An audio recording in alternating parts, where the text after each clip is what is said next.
Prezident İlham Əliyev Türk Dövlətləri Təşkilatına üzv dövlətlərin hökumət başçılarının görüşünün iştirakçılarını qəbul edib. Dövlət başçısı nəqliyyat, logistika, tranzit imkanlarının genişləndirilməsinin qarşıda duran əsas məsələlərdən olduğunu vurğulayıb. Prezident həmçinin Zəngəzur dəhlizinin icrası üçün avtomobil yolunun 90%-nin, dəmir yolunun isə 70%-nin hazır olduğunu vurğulayıb. Azərbaycan Türk Dövlətləri Təşkilatının inkişafına əvvəllər və bugün böyük töhfə verir və verəcək. Bu ölkələrlə bizim tarixi, mədəni, etnik köklərimiz gözəl təməl formalaşdırır. Və bugün müstəqil dövlətlər kimi biz bütün beynəlxalq təşkilatlarda da vahid mövqedən çıxış edirik. Bir-birimizi dəstəkləyirik. Yaxşı günlərdə, çətin günlərdə bir-birimizin yanındayıq. Prezident İlham Əliyev bu sözləri Türk Dövlətləri Təşkilatına üzv dövlətlərin hökumət başçılarının, vitse-prezidentinin görüşünün iştirakçılarını qəbul edərkən söyləyib. Dövlət başçısı iqtisadi sahədə əməkdaşlığın genişləndiyinə diqqət çəkib.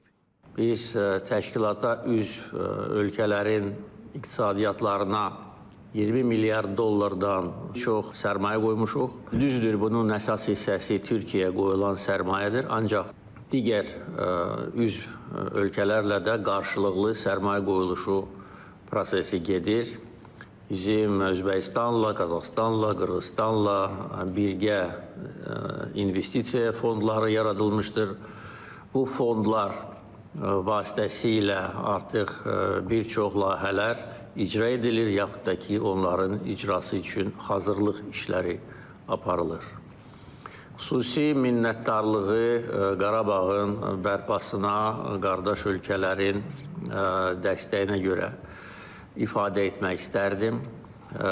Həm bərpa işlərinə, həm Qarabağda yeni müəssisələrin yaradılması işinə verdiyiniz dəstək bizim üçün çox önəmlidir. Qarabağ və Şərqi Zəngəzurun bərpasında yenə də bizim yanımızda qardaş ölkələrdir. Biz də öz növbəmizdə hər zaman lazım olan dəstəyi göstərməyə hazırıq, bunu edirik. Prezident İlham Əliyev həmçinin vurğulayıb ki, bugün bizim hamımızın qarşısında duran əsas məsələlərdən biri nəqliyyat, logistika, tranzit imkanlarımızı genişləndirməkdir. Prinsip etibarilə buna hər zaman ehtiyac var. Çünki ölkələrimizdən keçən orta dəhliz hər birimizin marağına cavab verir. Xüsusilə indiki geosiyasi vəziyyətdə orta dəhliz, Transxəzər dəhlizi, Zəngəzur dəhlizi, bu istiqamətdə olan digər layihələr daha böyük önəm daşıyır. Azərbaycan ərazisində işlərin böyük hissəsi artıq görülüb. Həm dəmir yolları, Bakı ticarət limanı, bizim avtomobil yollarımız, hava limanlarımız, bütün nəqliyyat infrastrukturu hazır vəziyyətə gətirilib.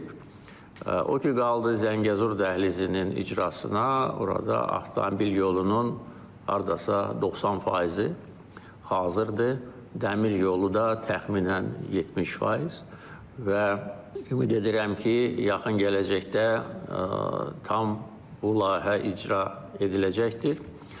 Və bilirik və çox şadıq ki, Türkiyədə də Qars-Naxçıvan dəmir yolunun tikintisinə də start verilmişdir və beləliklə bu layihələrin uzlaşması, koordinasiya şəklində icra edilməsi yeni bir önəmli beynəlxalq dəhliz açacaqdır.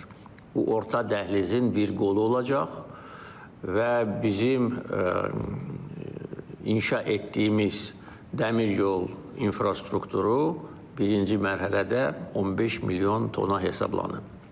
Amma gələcəkdə bu arta da bilər və yəqin ki, artacaq. Dövlət başçısı qeyd edib ki, 15 milyon tonluq yeni bir dəhlizin açılması həm ölkələrimiz, həm də geniş coğrafiya üçün böyük önəm daşıyır. Biz həm öz maraqlarımızı təmin edirik, həm də dünya üçün yeni nəqliyyat yollarını təqdim edirik.